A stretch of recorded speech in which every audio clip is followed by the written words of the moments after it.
Curious George Makes Pancakes. This is George. George was a good little monkey and always very curious. One morning, the man with the yellow hat woke George early. Time to get up, George. The pancake breakfast is today.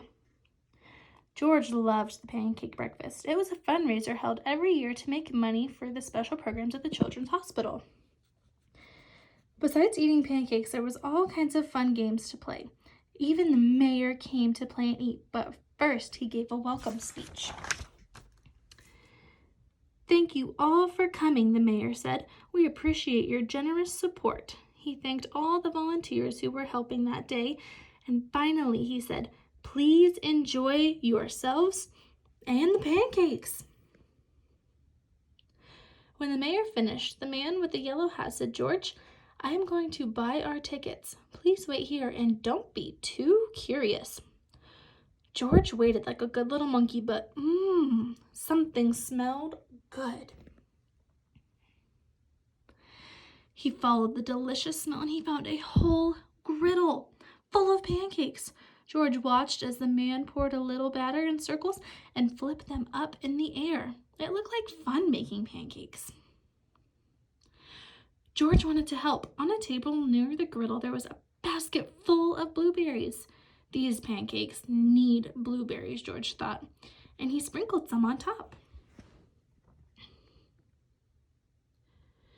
Meanwhile, the man at the griddle was so busy he didn't notice the little monkey helping him, but the line grew and grew.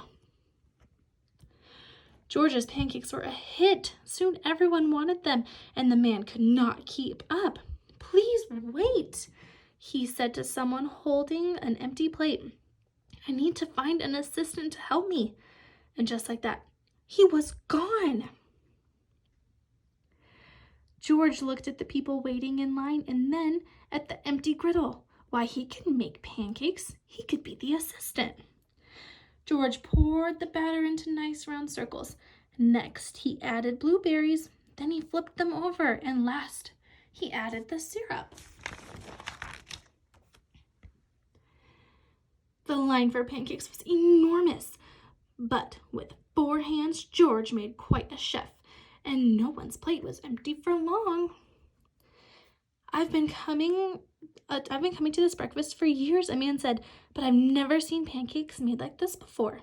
I've never eaten this many pancakes before, said a girl. I don't even like pancakes before, said another girl, and they all lined up for more. When the man returned with his new assistant, he was in shock to see a monkey making pancakes. This is no place for a monkey, he yelled, and began to chase George. George hadn't meant to cause any trouble. He'd only wanted to help. Now he only wanted to get away.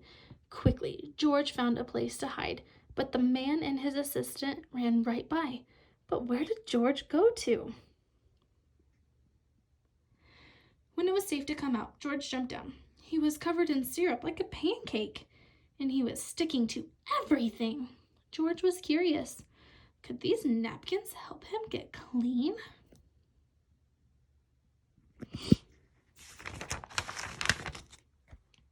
No, the napkins only made it worse. What George needed was some water to wash off with. Why, there was the perfect thing. George climbed up. This would do the trick for the sticky monkey. George sat on the bench and splashed himself with the water. But all of a sudden, splash! George was in the water. What a surprise. George climbed up again and splashed back down. He'd never been in a dunk tank before, and he never had so much fun getting clean. Soon, everyone was having fun and in line at the dunk tank. The line grew even longer than the line for the pancakes. Later, the mayor came by. I've heard all about your delicious pancakes, he said. You've made our fundraising a big success, and I have a special favor to ask you. At the end of the day, George got to present the money from the fundraiser to the president of the hospital. Thanks to you, George, this has been our best year ever, she said. Will you come back and make pancakes next year? George nodded, and everybody cheered.